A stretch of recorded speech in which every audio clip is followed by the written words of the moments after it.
Bien, je suis Patrick Roson et je suis le directeur général du Festival ZooFest à Montréal.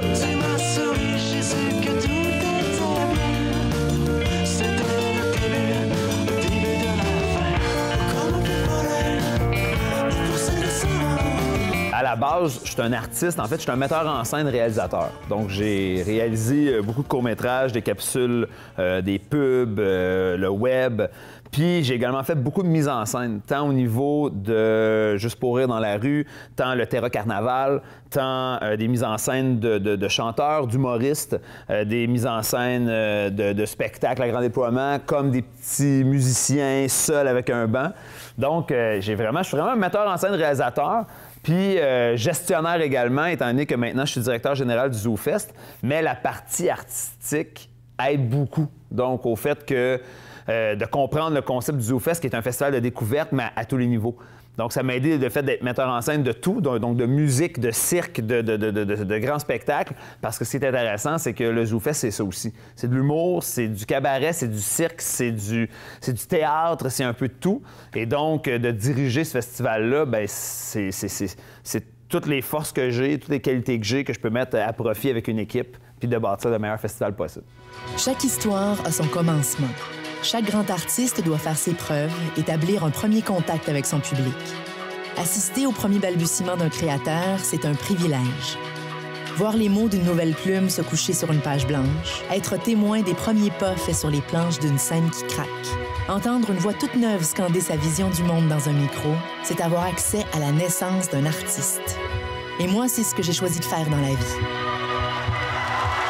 Découvrir de nouvelles façons de faire, de nouvelles idées, et les regarder grandir.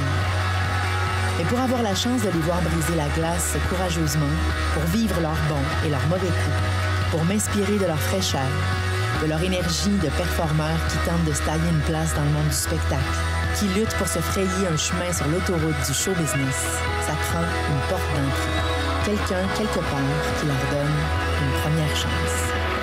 Ben en fait, ouais, j'ai étudié en fait à l'UQAM en enseignement du théâtre parce que j'aime beaucoup enseigner. Parce qu'à la base, je sors des camps de jour, comme beaucoup de gens.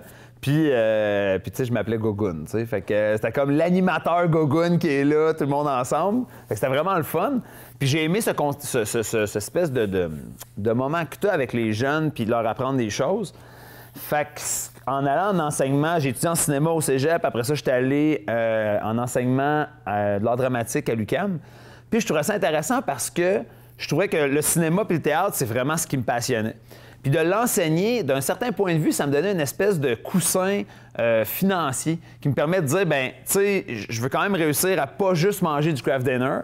Fait que donc, je vais me trouver quelque chose que j'aime, en fait, qui mêlait l'enseignement, qui mêlait le théâtre. Puis j'ai été chanceux parce que j'ai eu un emploi très rapidement. À la sortie de l'université, j'ai eu un emploi. En parallèle, je faisais du professionnel en mise en scène, en réalisation. Puis en ayant l'été, ça l'aide beaucoup comme prof, c'est que tu peux te permettre aussi d'avoir ces contrats-là. Donc, j'ai fait beaucoup de mise en scène de cabaret avec André Sauvé, avec Jean-François Mercier, avec tout ça, les séries Tout Chaud. Puis ensuite, j'ai transféré à la rue, à Juste pour rire, monter les parades. La parade des jumeaux, je l'ai fait de 2 ans de temps. Après ça, j'ai travaillé beaucoup avec les spectacles qui étaient le Terra Carnaval, qui étaient des grands spectacles qu'il y avait, le Monde de Victor, bon, tout ça. De la chorale. Bon, j'ai travaillé à différents niveaux. Puis, ce qui a fait en sorte que ça a changé, c'est que Gilbert Rozon, le président de Juste pour rire, à un moment donné, il me voyait aller dans différentes choses que je faisais. Puis à un moment donné, il s'est dit, ben, si tu travaillais à Juste pour rire à temps plein, tu ferais quoi? Fait que moi, évidemment, spontanément, j'ai dit, ben, président, mais il est là. Fait que j'ai dit, c'est correct, je suis patient, il n'y a pas de problème. Non, mais l'idée, j'ai dit, ben, écoute, je serais peut-être en direction artistique, je serais peut-être en mise en scène ou, tu sais, en production, il faudrait voir, ça pourrait être quelque chose de possible. Et est arrivée, en fait, l'offre du ZooFest pendant l'automne. Puis, j'y ai réfléchi, moi, ma famille, tout ça, parce que, évidemment, ça demandait que je quitte l'enseignement. Puis, à l'enseignement, j'ai créé le Festival Première Prise, qui est un festival qui a quand même gagné le prix des commissions scolaires l'année passée, de la Fédération des commissions scolaires, du meilleur prix, du meilleur projet artistique au Québec. Et donc, c'est un festival de cinéma au secondaire. Fait que donc, j'avais créé ce bébé-là, j'avais ce lien-là qui était très fort avec l'école, parce que j'aime beaucoup enseigner. Et mais c'est Gilbert qui m'a sorti de mes chaussettes, là, puis il a fait comme... t'embarques dessus, tu t'en viens dessus pour diriger quand même le plus grand festival de découverte qu'on a au Québec, donc les ZooFest. Puis j'ai fait, ben, go. Je dors plus depuis ce temps-là, mais... mais ça va quand même bien. Mais c'est vraiment très, c'est très plaisant. C'est très... Au début, c'était insécurisant, hein, parce que tu passes quand même... L'enseignement, c'était un peu mes pantoufles. Tu sais, ça fait 10 ans que j'enseignais, donc ça allait quand même bien. Mais à un moment donné, quand tu as cette offre-là, puis je suis pas une personne qui est très routinière. Tu sais, moi, j'aime ça changer de routine, changer de choses. Fait qu'il est arrivé le moment... quand il me l'a offert, j'ai fait, ben go. Tu sais, j'ai 36 ans, puis j'ai comme fait, ben, je pense qu'il est à... Tu sais, je peux me permettre de faire ce changement-là. Puis voilà, fait que donc depuis janvier, je suis à Montréal en train de travailler sur le ZooFest. Fait qu'on est en train de le développer, de le grossir, d'établir de nouveaux liens, puis de l'amener aussi dans mon style aussi à moi, qui est artistique, qui est dynamique, qui est une équipe en feu. Fait que tu sais, c'est vraiment... C'est un beau projet. C'est un beau projet qu'on est là-dessus. Fait que, ouais, ça a été Gilbert, en fait, qui a fait ce switch-là, que j'ai décidé de faire comme moi, que j'y vais, je l'essaie. Travailler en équipe, c'est plus que primordial. En fait, je pourrais pas rien faire. J'ai pas le talent de tout faire ce que... Quand tu regardes mon CV, si j'avais pas d'équipe en arrière, je ferais rien. Puis c'est drôle parce qu'il y a une personne qui m'a dit... tu sais, ta force à toi, c'est de savoir bien t'entourer. Bien, je pense que c'est ça. T'sais, un metteur en scène, un réalisateur, puis un directeur général, tout seul, ça fait rien. Donc, tu as besoin d'avoir des gens compétents autour de toi, puis d'être capable de choisir et d'inspirer et d'encourager ces gens-là. Je pense sincèrement, c'est ça ma force. Je suis pas capable de construire un cabanon. Je suis pas capable de... Ma force, c'est vraiment de travailler en équipe puis d'amener les gens à vouloir se dépasser dans le projet qu'on a. Et donc, tant pour le Festival Première Prise, tant pour le ZooFest, tant pour l'enseignement, tant pour les spectacles que je fais, c'est vraiment... J'aime m'entourer de gens que j'aime et qui veulent travailler avec moi. Puis je vais vraiment les aider le plus que je peux, mais c'est primordial. Je ne pourrais pas faire ce métier-là sans une bonne équipe. C'est impossible de se rendre. C'est impossible. Le stress, comment il est géré? Ben en fait, c'est le truc que j'ai... Avant, j'avais beaucoup de difficultés. Puis même pendant les spectacles, avant les spectacles, je vomissais. Écoute, c'était effrayant. T'sais, même à un moment donné, je me disais, pourquoi je fais ça? À un moment donné, c'est ridicule. Là, tu dors pas. Puis ce qui est drôle, c'est qu'à un moment donné, je me suis dit, j'ai commencé à relativiser les choses. Puis, parce que le monde artistique, c'est une bulle. Hein? C'est comme une bulle qu'on tombe à l'intérieur, puis on a l'impression d'être... Tu sais, à l'ego, là, c'est immense, le monde artistique. Tu sais, ça monte ton ego, écoute, parce que tu es couvert par tout le monde, tu es en entrevue, tu côtoies des stars. Tu sais, fait que c'est très difficile de ne pas tomber dans cette espèce de bulle-là artistique qui est comme immense, puis de vouloir être fendant, puis de vouloir, tu sais... Et donc, il y a un moment donné que tu arrives le temps que tu relativises, puis je pense que mon entourage m'aide beaucoup. Évidemment, j'ai des amis dans le milieu artistique, mais j'ai beaucoup d'amis qui ne sont pas dans le milieu artistique. Ils sont dans le milieu médical, ils sont dans le milieu enseignement, ils sont dans le milieu... Et donc, c'est niaiseux à dire, mais ça relativise un peu de faire comme... Hey, du calme, tu sais, je ne vais pas changer la vie de tout le monde, tu sais. Je suis dans un milieu, je pense qu'on est nécessaire et utile, mais de l'être meilleur que les autres, non. Et donc, c'est pour ça que je pense que l'idée de bien m'entourer puis d'être ouvert aussi aux autres fait en sorte que j'ai été capable de relativiser. Et donc, je te dis pas que j'en ai pas de stress, là. Hein? Ce que je te dis, c'est que de relativiser les choses fait en sorte que je suis plus capable de calmer mon stress, en fait. Puis de gérer, puis de vraiment faire, bon, OK, il y a ce show-là qui ne fonctionne pas, comment on peut faire pour l'ajuster? Ça ne fonctionne pas avec telle personne, comment on peut faire? On peut te jaser avec. Puis le côté psychologique du metteur en scène et de l'enseignant que j'ai fait en sorte que ça m'aide beaucoup en tant que gestionnaire au ZooFest. Parce qu'il y a beaucoup de psychologie à faire avec les artistes, il y a beaucoup de psychologie à faire avec l'équipe. Et donc ça, je suis capable de l'amener. Et donc ça aide beaucoup nécessairement. T'sais. J'ai jamais été autant enseignant au ZooFest que je l'ai été au secondaire. Fait que c'est vraiment, ces talents-là sont vraiment intimement liés.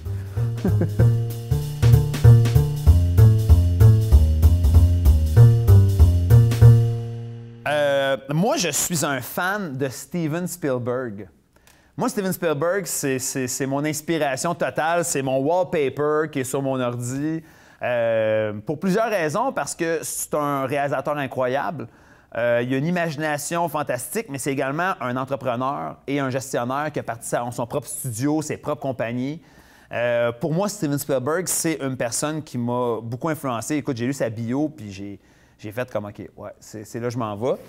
Puis vraiment, non. Steven Spielberg, puis je peux pas passer à côté, c'est con à dire, mais de Gilbert Rozon, qui fait partie quand même de ma famille.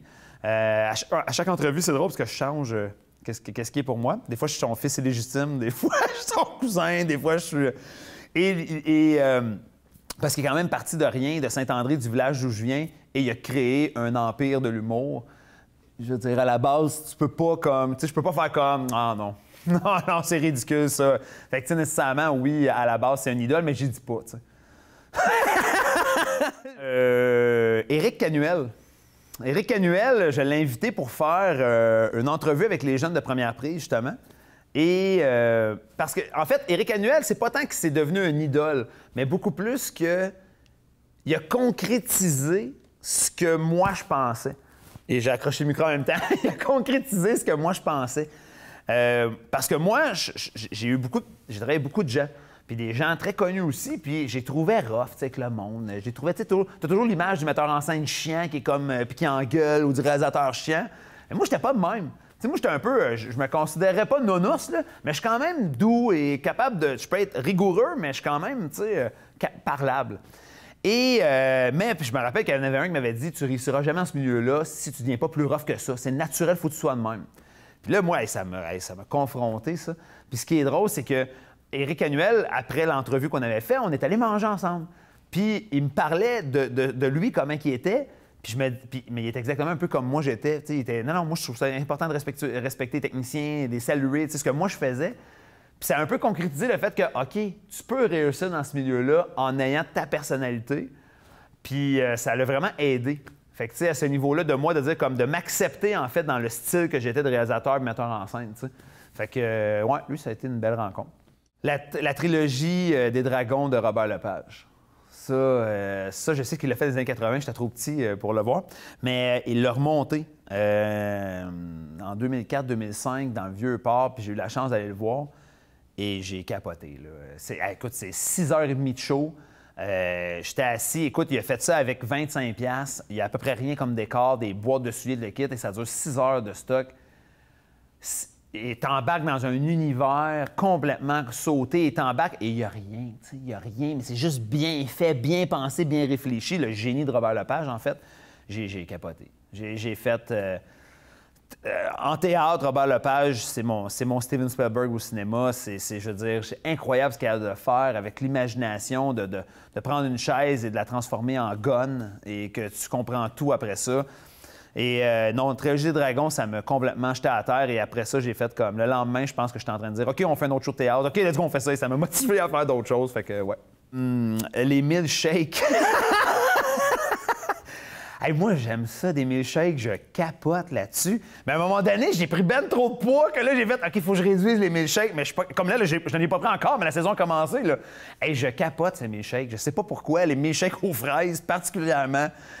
Écoute, j'en prends des gros, puis c'est gênant. Écoute, il y a même un moment donné, puis là, je vous raconte quelque chose de terrible.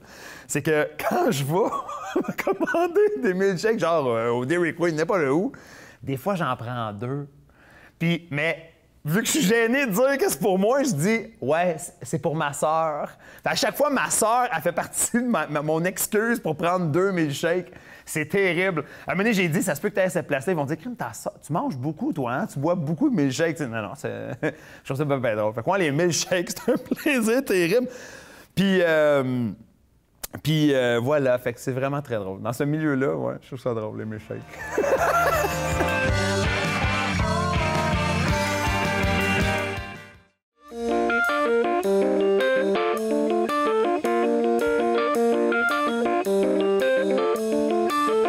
Bien, je peux pas, effectivement, je suis sous embargo jusqu'à la première, donc la conférence de presse, c'est le 9 juin, fait que déjà, je peux annoncer que la conférence de presse sera le 9 juin.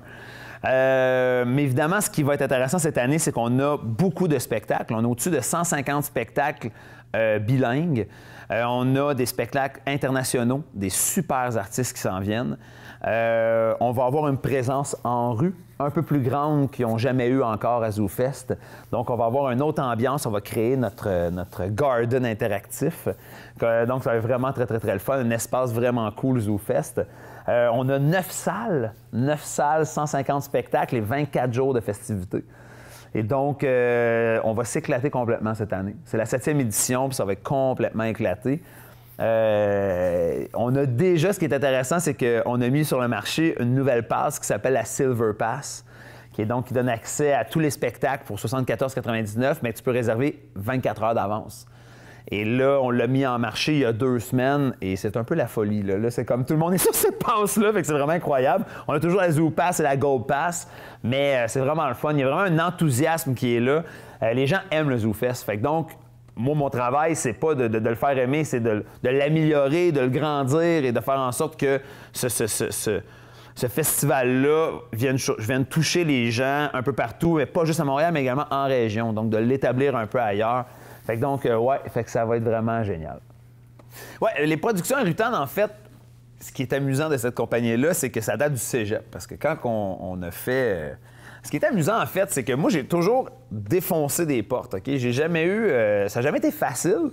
Ça ne l'est jamais non plus pour d'autres personnes, là. Mais ce qui est drôle, c'est que au cégep, on avait... c'est dans l'année qu'il y avait 3 ans de cinéma. Donc, on était vraiment totalement dedans. On avait 45 heures de cours de son. On avait, tous ces éléments-là. Puis ce qui est drôle, c'est que l'année... la dernière année, il fallait faire un film, donc, puis tout le monde choisissait. Puis dans l'année que j'ai fini... J'avais vraiment travaillé fort sur la pré-production de mon film, puis je voulais vraiment le faire, puis c'est vraiment pas bon. Aujourd'hui, je le regarde, c'est effrayant. Mais en même temps, dans ce temps-là, j'étais vraiment dedans, puis j'avais tout monté le dossier pré-production, puis on le présentait. Puis il y avait un 40 % de vote fait par la classe, si tu veux, puis un 60 % des profs. Puis je me rappelle que j'avais pas été choisi. J'avais tellement été fâché que j'ai dit tout bas, je me ramasse mon équipe, puis j'ai fait pareil mon film. Puis il y avait une zone dans la zone cocktail qui était comme, dans le cocktail de film, en fait, qui avait comme une zone hors concours, puis le comité avait accepté de présenter mon film pareil, puis j'avais gagné le prix du public. Fait que j'étais vraiment content de faire comme too bad. J'étais vraiment un peu fâché contre les profs, parce que je me disais... Tu sais, ils ont pas. Tu sais, il y avait vraiment. Puis même que je pense que j'étais tombé numéro 1 dans le vote des jeunes, parce que. Des jeunes, c'est ma gang, là, mais de la classe, parce qu'ils disaient, man, il a tellement travaillé. Même si on le trouve moyen, on va quand même lui donner la chance de faire son film. Mais il y a un dossier pré-prod, tout est fait. Mais les profs avaient dit, ben non, ça vaut pas la peine, c'est pas bon, too bad. Puis moi, j'avais fait, ben too bad, on fait pareil. Fait qu'on le faisait, c'était drôle parce qu'on le faisait de nuit. On tournait de nuit parce que nous autres, il fallait qu'on tourne nécessairement dans les autres équipes. Fait que là, à un moment donné, il fallait que je trouve dans ce monde-là, il y en a qui veulent m'aider. Fait qu'ils avaient réussi à vouloir venir avec moi faire le film. Moi, je l'ai monté tout seul chez nous. Puis après ça, on l'a sorti. On était au cocktail. Fait que c'était vraiment le fun d'avoir ça. Et ce qui est drôle, c'est qu'il fallait donc inventer un nom de compagnie. Et quand j'étais à 13 ans, à 12-13 ans, je faisais des films. J'en faisais 2 par semaine. Puis à un moment donné, je me disais, il faudrait que je trouve un nom de compagnie. Puis dans le film, à un moment donné, c'était un film qui s'appelle L'Étoile Noire, que j'ai montré à 4 personnes. Et puis vous n'aurez pas le droit d'exclusivité encore. Et l'idée, en fait, c'est... il y a une tribu. Il y a un personnage qui rentre dans une tribu, puis quand j'écris le scénario, c'est aussi banal que mon ami avait un poster de loup, puis en dessous, c'était marqué « Nature », puis j'avais la tête à l'envers, puis je voyais « Erutan ». Puis là, ce qui est arrivé, c'est que j'ai fait « Man, la tribu s'appelle Erutan ». Et on a tellement ri de ce nom-là con que quand est venu le temps au cégep de trouver un nom, j'ai fait « Hey man, ce qui m'identifie, c'est vraiment ce nom-là bâtard, ridicule que j'ai trouvé. » Fait qu'on appelle ça les productions Erutan. Et c'est un peu, si tu veux, Erutan, c'est... Oui, c'est nature à l'envers, mais c'est surtout l'idée de dire j'ai jamais lâché, tu sais. C'est plus le point de dire ce nom-là fait en sorte que j'ai créé ça. C'est comme dans mes premières créations. Puis c'est mon parcours de... Même si les gens, au début, voulaient pas ou les institutions voulaient pas que je fonce, que j'y ai, ben j'ai fait, tout bad, j'ai fait pareil. Et donc, ça a été ça. On a créé ça. Et là, c'est rendu une compagnie incorporée avec moi puis ma partenaire. Et on fait du film, on fait des capsules web, on fait de la promo, on fait des spectacles. Et donc, on produit différentes choses là-dessus. C'est là que ça devient vraiment le fun. Et ma partenaire est maintenant ma directrice aux opérations au ZooFest. Et donc, mon équipe, j'aime ça garder. Il y a beaucoup de gens au ZooFest que j'amène, que c'est des gens que ça fait déjà plusieurs années que je travaille avec parce que je connais leurs compétences, on se connaît bien. Puis je trouve ça le fun de m'entourer, comme je disais avant, des gens que j'aime. Puis, et de récompenser aussi les gens qui, souvent bénévolement, m'ont aidé à monter. Et donc, pour moi, c'était comme je veux dire, c'était important pour moi de les récompenser d'une certaine manière. Fait que beaucoup de gens avec qui m'ont aidé, que je récompense en donnant des contrats, en venant avec moi, en travaillant, parce que tous mes films ont été faits bénévolement. Fait qu'on gagnait des prix, je partageais le montant, ou ils continuaient à travailler avec moi, fait que je leur donne des contrats. C'est important pour moi de vivre ça, que je suis pas toute seule. T'sais. Fait que voilà, fait que donc la compagnie, le nom vient de là, puis c'est vraiment une compagnie de production. Généralement cinématographique, mais on a déjà produit certaines pièces de théâtre, puis le but, c'est peut-être qu'on va en produire d'autres aussi. On va voir là-dessus. Qu'on va regagner notre temps après ZooFest.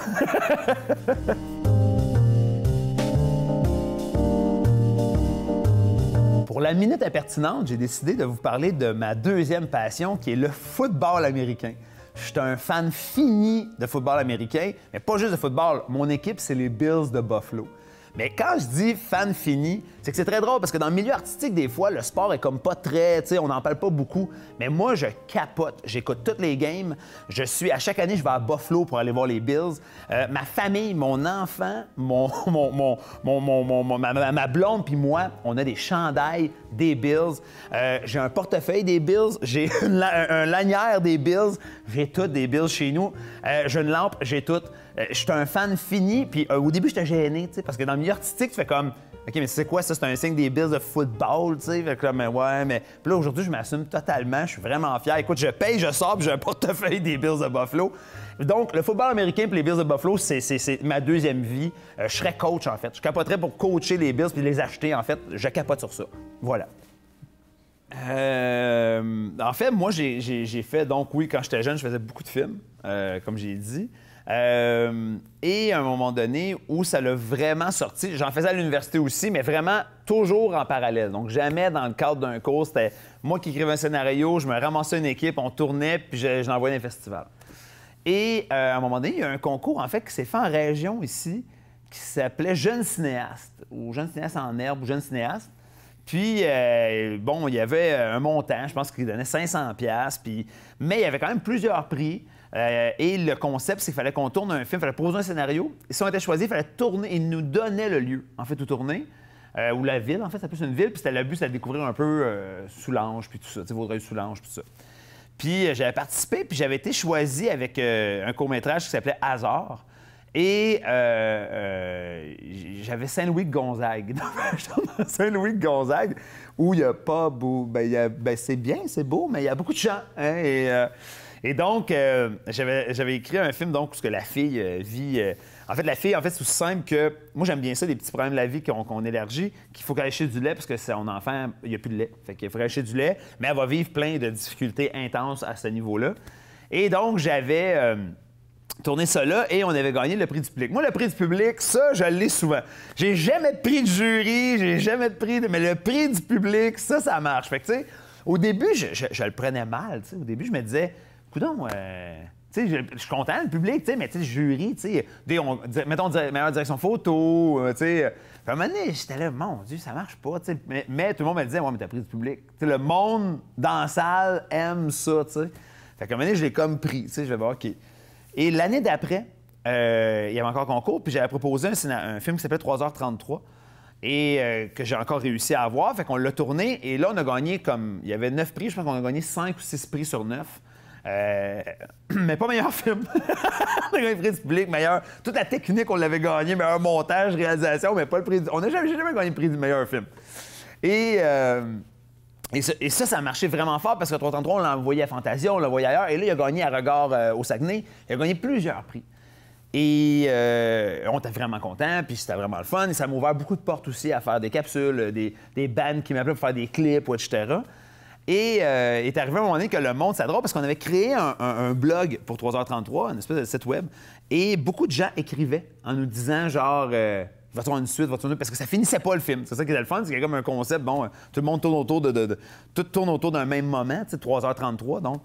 Et, mais aucun des personnages principaux, je terminais, parce que ça durait quand même 8 minutes, là, tu sais, fait que donc, mais tout le monde, en 1 an et demi, puis c'était très drôle, parce que même j'allais à la banque, puis la fille de la banque me disait « Hey, j'ai vu ton film! » Parce qu'il avait été filmé, puis c'était filmé, je pense, à la télé communautaire, etc., puis ça passait, puis bon. « Hey, j'ai vu le film, hey, mais vas-tu gagner ce million? Il va-tu se passer? » Fait que là, j'étais « My God, il y a vraiment une espèce d'enthousiasme autour d'un film de 8 minutes. » Puis à un moment donné, j'ai rappelé mon équipe, j'ai dit « Hey, si on en tourne une suite, ça vous tente dessus? » Fait que puis je vais acheter des commanditaires, peut-être qu'ils vont le faire. Fait qu'on fait « Ben, c'est sûr que ça nous tente, tu sais. » Puis en commençant à écrire un scénario, je me suis rendu compte que j'avais l'idée pour 2 films. Fait que j'ai fait, OK, on fait une trilogie. Tu sais, j'ai dit, ça va être une trilogie, puis on tourne les 2 films en même temps. Tu sais, le gars tripait beaucoup trop sur Lord of the Rings. Fait qu'il s'est dit, on tourne tout en même temps, on tourne 2, mais c'est à 20 minutes, c'est des moyens métrages. Fait que j'ai fait, OK, let's go, on y va. Fait qu'on a tourné en 9 jours, on a tourné les 2 films qui durent 20 minutes chaque. Puis on a fait une première où on a présenté à Vaudreuil les 3 films. La salle était pleine, c'était un 500 places, il y avait vraiment beaucoup de monde. C'était vraiment le fun. Et après ça, on l'a envoyé partout dans les festivals. Et là, chaque film, on les a envoyés séparément. Puis chaque film a comme gagné, mais à différentes places.